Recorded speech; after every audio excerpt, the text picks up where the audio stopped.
Customer Success Summit. You're currently watching Unlocking Efficiency, the impact of CS operations on scaling customer success teams. I'm Mac Briscoe. I'm a technical account manager at Matic, and I'm excited to introduce our speaker. And as I introduce them, I'm going to have them answer our icebreaker question, which is, what would you like to scale in your personal life? So I'm here with Sonam Dabakur, Director of Customer Success Operations at Celo. And prior to Celo, she was a customer success ops leader at Gong and Autodesk. So Sonam, what would you like to scale in your personal life? Great question. I was really noodling on this one, and I think the biggest opportunity for scale in my personal life is with cooking. So I love cooking, but I feel like I never have time for it. And when I have time for it, I don't know what to make. I don't have a good recipe. And so I would love to just be able to scale that and just be able to be a bit more efficient around like meal prep and cooking healthy meals in my life. Yeah, I totally agree with that. That's what I'd love to do too. It's always so difficult, and I feel like it just takes so much time out of the day, especially after a long work day. Yeah, I agree. So with you on that for sure. Quick reminder to our audience before we start the session, please add any questions that you have to the chat, and then we will touch upon them at the end of the session if we have time. If we aren't able to get them, we'll share with our speakers after the session, and we'll have Sonam answer the questions and release them alongside the recording when the Resource Hub goes live. So Sonam, I'll let you take it from here. Awesome. Thank you. Yeah. Thanks everyone for joining. So I'm really excited to talk a bit about the impact of CS operations on scaling customer success teams. So going through a quick agenda here, we have 30 minutes together. First, I'm going to talk a bit about what is CS operations. So kind of giving you all an overview of what that team might look like, what that role is. And then when in a CS organization's maturity does CS operations really start to make an impact and when they really start to matter. Second, I'll talk through some concrete examples of how CS operations can really drive scale. And this is where we're going to spend most of our time. So really taking some of those actionable insights that you can apply in your team and in your organization. Third, I'm going to talk through some of the trade-offs of scaling. So what are some of the benefits I've seen? What are some of the lessons learned from my own experience? And that can better equip you as you're thinking about making some of these scaling decisions. And then finally, we're going to recap with some key takeaways and hopefully have some time for questions. But again, if not, I'm happy to answer those, and then they'll be provided with the recap and the recording. Okay, so let's jump in. What is CS operations, and when does this team really start to matter? So let's start with what CS operations is. So CS ops is really the operational partner for the customer success organization. And this team doesn't always just focus on operational work. So this team, in my experience, has oftentimes also been a strategy partner for the CS organization and for those leaders, and can really be an advisor on what that strategy looks like, and then really help execute and deliver on that strategy. So I find that the more CS operations teams are really kind of there in those strategy sessions and have a seat at the table, the better they're able to execute and really have an input into the direction in which you take the strategy. So I like to think of them as kind of that operational partner and strategy partner. They're also really, in my opinion, like an internal CSM. So the customers of someone in CS operations are like anyone in the CS org. So leaders, all the way down to ICs, individual contributors. And they're really responsible for driving that internal adoption of the tech stack, processes, workflows, analytics, data, really making sure they have a pulse on the business needs of the CS organization and really treating them as their internal customers. And then also, in my experience, the scope of CS operations is not just operations for the CSM team, but can also expand across the entire post-sales team. So that could include professional services operations, customer support operations, education, community, any team you have in that post-sales function. And in my experience, makes sense to kind of have one group that runs operations for all of them so that they can really connect the dots across the customer journey. And so when I refer to CS operations in this presentation, that's really what I'm talking about is operations for kind of that entire post-sales department. All right, so when in the maturity curve of a customer success organization does CS Ops really start to get hired and start to make an impact? So CS teams in early stages and early in their maturity really operate more reactively. So responding to inbound customer requests, really trying to drive product adoption, a more of a reactive motion, really small team, very lean team. And as they shift to becoming more proactive, is when you'll start to see more of an intentional focus on scaling and trying to be more efficient and trying to free up time to really have those proactive outbound motions with customers. And so usually in this shift is when you'll start to see kind of the first CS ops person hired. And that person is typically more of a generalist, right? Like they are the first person in CS ops. So they wear all the different hats, whether it's systems management, process design, program management, looking at the data. They're kind of like pivoting and being really agile and doing kind of what the CS org needs at that time. When CS teams actually then kind of shift from proactive to prescriptive is when you see more of a very intentional focus on scaling with that intention, right? So being a lot more prescriptive with customers, designing, maybe more complex customer journeys, starting to really need more of a larger operations team to specialize in some of these areas. And so I'm just going to list out here, this is kind of how I grew my CS ops team at my previous role at Gong. And again, you don't have to follow this playbook in the exact order, but these are some of the roles that were hired. So, you might have a business systems team as you start to build out your post-sales tech stack. You might need more folks to really kind of manage those systems. As your programs get more complicated, as you evolve your CS strategy, you might need folks in program management. If you build new functions within the post-sales department, like if you create a new professional services team, for example, you might want specific operations business partners, for example, professional services operations. And as you grow your customer base, you end up having a lot of data. You might need a focused person that is really just responsible for data and analytics and making sure that the teams have the reporting they need in the systems that they're using.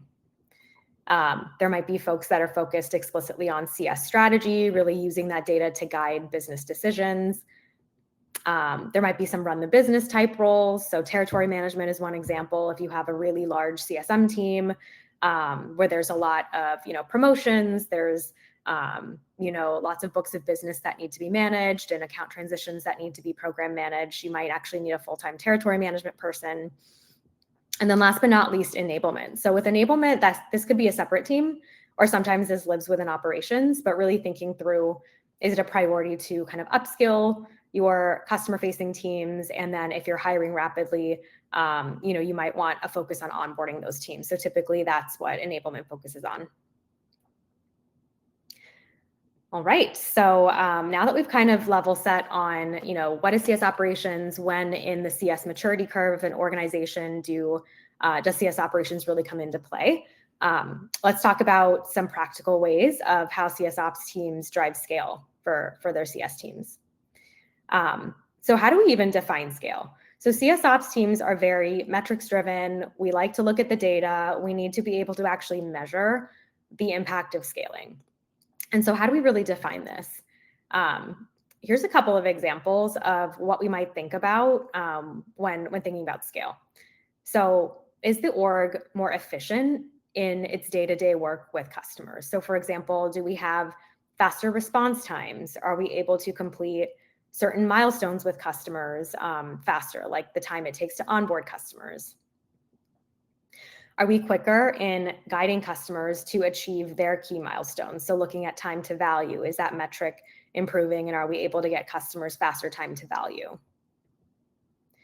Are we more productive? So one way to look at productivity could be if you have customer-facing teams where each person has a certain book, a number of accounts per person, looking at, are we able to do more with like the existing headcount or with even less headcount? So how many accounts can kind of each person manage, really tracking those like capacity metrics. And then as we scale, are we actually maintaining our leading and lagging indicators, those business metrics like adoption, lagging indicators like retention, NPS, are we maintaining those, or are we actually improving those as we scale? So really tracking some of those business metrics as well. Okay, so now that we know how we're going to measure scale, let's jump into some examples of scaling. And I'm going to talk through examples across 3 key areas. So the first is people, the second is process, and the third is technology.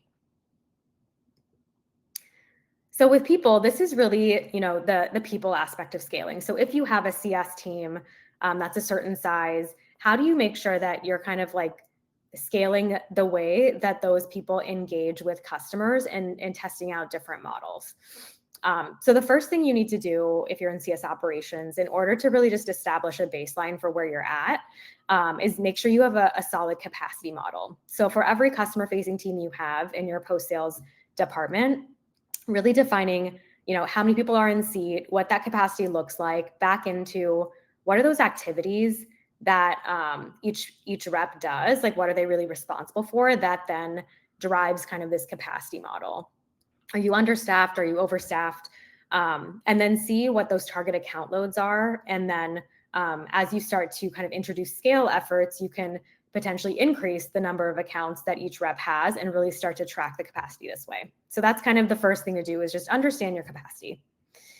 The second thing here is experimenting with some more scalable customer engagement models. So typically, more reactive CSM orgs could start out being very like one-to-one with customers. So, lots of one-to-one emails, one-to-one meetings, really trying to get customers to adopt products. And then as you introduce CS operations, you can kind of experiment with more scalable engagement models like pooled teams, one-to-many interactions, starting to create some, potentially more digitally enabled journeys that are primarily digital, and then have that of human intervention for certain risk moments. So really thinking about how you deploy those customer-facing resources in the right ways if you have a primarily digital journey. So those are some ideas on just how to optimize people and scaling the people aspect of your company. The next one is process. So if you are, kind of the first CS ops person at an organization, and I was in my last company, when I went in, I kind of did a process inventory. So I did a bunch of discovery, and I really wanted to understand, like, what are teams doing today across the entire customer journey, and what are some processes that are broken, what are processes that are super manual, that, if we were to automate it or, improve the efficiency in some way, it would save a meaningful amount of time. And what are some processes that are working well, like we don't need to touch those for a little while.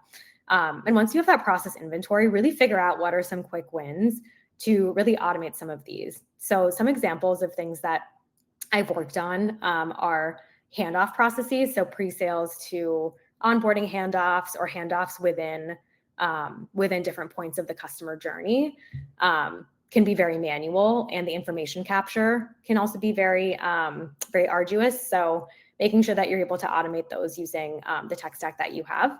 And then also another area that is ripe for automation and potential AI use cases is really like just general information capture. So customer-facing teams are, constantly in customer meetings. They're prepping for those meetings. They're taking notes during those meetings. They're following up with customers after those meetings. And so lots of automation and room for improvement in just information capture in those moments.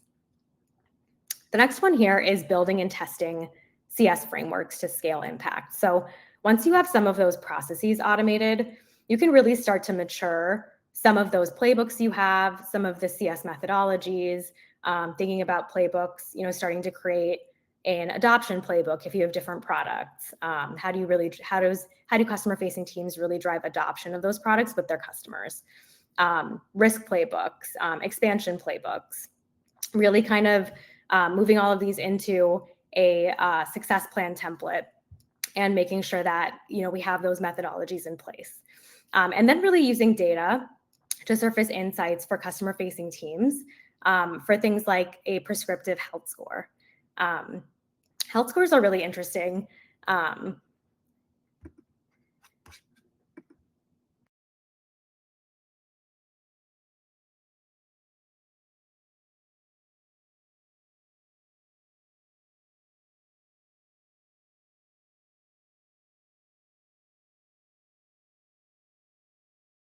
Hey all, it looks like we are encountering a technical difficulty. If y'all could just hold on for a few seconds, we will get Sonam back on. And thank you all for your patience. I know this has been a really great informative session so far.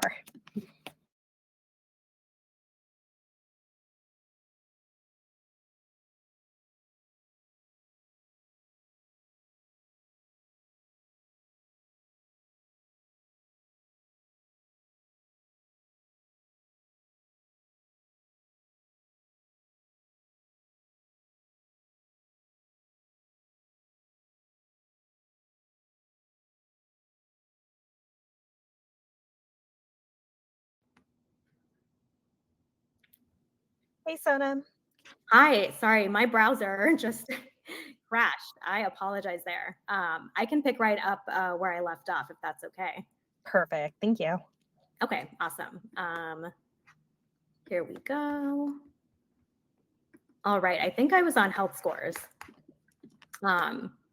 Okay, so picking back up where I left off. So with health scores. I'm sorry, we can't see your screen.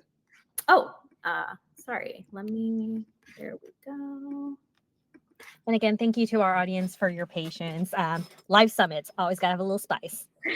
So sorry, everyone. There we go. Okay. Good to go? You can see my screen? Not yet. Oh, goodness. Okay. Apologies, everyone. Let me. Okay, there we go. Yeah. Okay, perfect. So I think we were here on health scores. So really using data to surface insights for customer teams to have really prescriptive and predictive health scores. So really starting with, okay, let's automate some of those manual processes. Let's build and test some of those CS frameworks. And then let's use that data to really surface those insights on, are we tracking a customer value? Are we able to really measure our customers achieving the goals that they had outlined in the pre-sales motion? Are we achieving those goals in post-sales? And really helping customer teams achieve that those conversations, those value conversations with customers without having to go to different data sources to really create that value story. All right, and then with technology, this is really where the post-sales tech stack comes into play.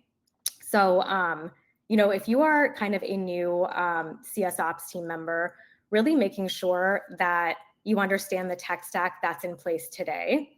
And, what are kind of the tools that are missing for the post-sales teams in order for them to operate more efficiently. So the first thing I did when I was at Gong was really implement a customer success platform, because we had a really growing team of CSMs and, they were in spreadsheets. And so we needed to get them in a tool. And then as that post-sales organization grew, we had a professional services automation tool that we implemented. We had a learning management tool, a community platform, data and BI tools, and AI tools as well. So really kind of building out that post-sales tech stack. And then ensure the tools in the tech stack really work well together. So making sure that customer-facing teams, they work together cross-functionally. And you don't want that data to just live in disparate systems and not tie well together. So what do those workflows look like? How does the visibility of the data flow between all the systems? And how does that flow into the source of truth for your reporting? And then lastly, as your business strategy is changing and evolving, make sure that you're able to just really continuously improve that tech stack and you have a solid pulse on the business needs so that the tech stack is able to adapt in a very agile way. Okay, so we reviewed all of these different examples across people, across process, across technology. Now let's talk a bit about how to quantify the impact of scaling. And I'm going to try to move a little quickly here because I know we're running short on time. So there's some internal metrics and there's some external metrics, and I'll dive a little bit into the internal ones first. So achievement of milestones. So really trying to figure out, are we able to do things faster internally? So if you're tracking milestones around, the time it takes to have a first customer call, the time it takes to onboard a customer. Are we doing those things quickly? Really tracking also those account ratio improvements. So the number of accounts per person, are we able to increase that across different teams depending on the scale efforts we're doing? Looking at internal adoption of processes and tools. So in CS Ops, we're constantly launching new things. We have to measure, are those the internal stakeholders that we're launching to adopting those things? Are we really meeting the business needs? So really tracking that. And then, as we're starting to really introduce these scale efforts, the roles of the different customer-facing teams that we support, they start to evolve, right? They're doing less manual work, they're doing less repetitive work. Their role is really becoming more mature and more strategic. And so as a result of that, really tracking kind of how those roles evolve and mature throughout the growth of your CS org. And then external, so really looking at what is the customer-facing impact of your scale efforts. So accelerating the product adoption of your customers, looking at driving faster time to value for them, increasing the value they're actually getting. So if they're on multiple products, for example, tracking the value across each product. And then, are your scale efforts affecting the customer experience? Are you getting positive feedback through CSAT, through NPS? Is that staying consistent? That's really something important to look at as well. Okay, so what are some trade-offs of scaling? So there's some benefits and definitely some challenges from my own kind of experience here. And some of the benefits are really efficiency and productivity gains. So that's kind of an obvious one. That's really the goal that we're doing here to drive scaling, is really to get that efficiency. Also, if you are able to really track the impact of your scale efforts, that will lead to future investment in scale functions, in teams, in tools. So scale functions would be something like, investing in a CS Ops team or other teams that are more like support teams that can really help those customer-facing teams scale. Also, focusing on scale efforts really helps build a culture of agility, a culture of experimentation, which personally, as someone in CS operations, can be really exciting and really interesting. And so I think that's a great benefit to have, that innovative spirit kind of in your team and in your company. And then scaling also helps build a solid foundation so you can add additional layers of complexity as your company is growing. So once you have that foundation in place, if you become multi-product, if you become multi-industry, if you go global, all those things, if you have kind of that initial foundation that's pretty solid, you are able to test scale efforts in those areas as well. And then potential challenges. These are, again, not like roadblocks or anything that can't be overcome. These are just more like lessons learned from my own experience.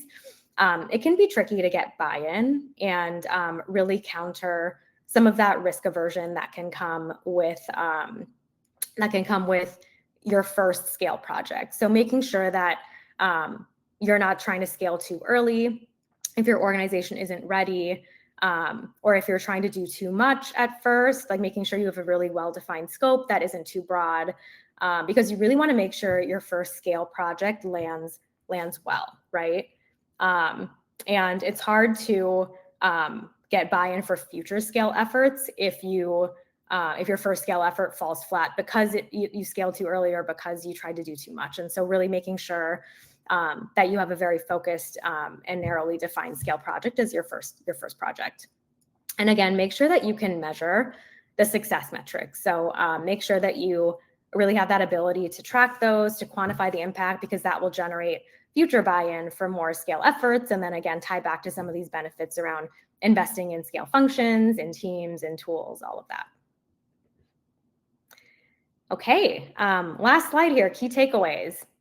So first big takeaway, CS Ops can really help your CSM team achieve meaningful scale during specific phases in your team's growth and maturity. So, going back to that maturity curve, reactive, proactive, prescriptive, there's key moments on that curve where CS Ops can really drive scale for your team. So really just figure out what those are.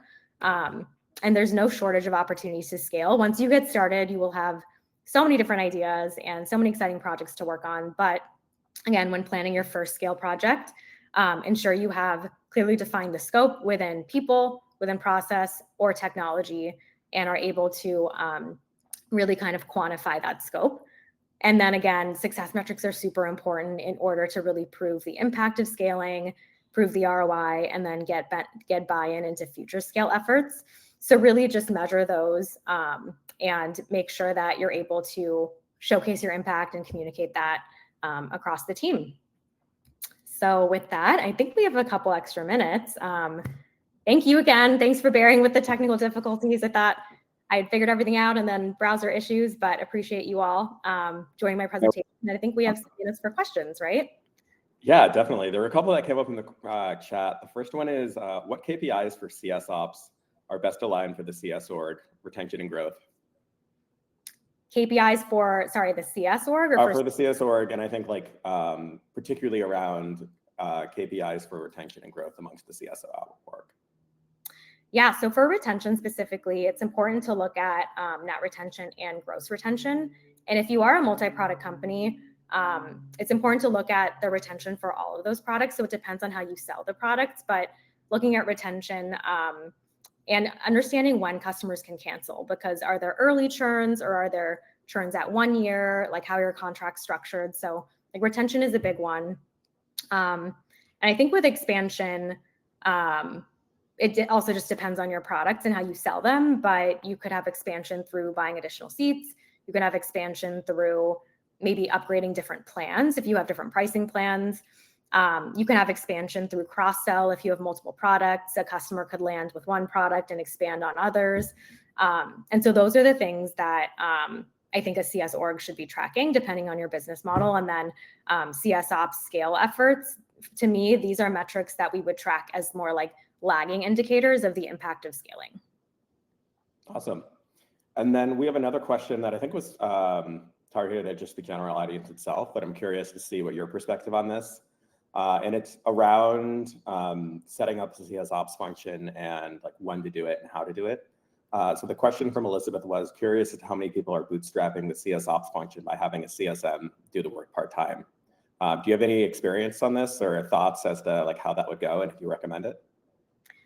Yeah, I think honestly, that's how CS Ops initially starts. It's like a CSM or like a CS leader, like a VP or director or manager of CS.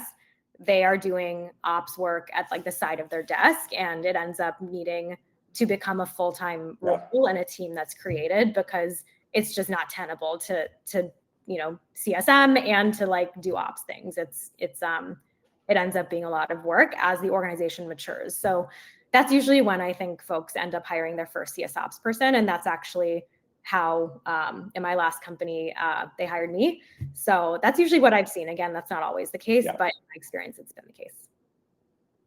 Awesome. And it looks like we are at time. So I just want to thank you so much for coming and speaking to us. This was really insightful. And yeah, so for the recording of the session and everything else, we will be sharing it out at the end of this, at the end of the summit, once everything is live. All attendees will get a notification with all of this session, the recording of it, and all of the other ones. So just want to thank you again, and thank you to everyone else for attending. Thanks, everyone. Appreciate it. Bye.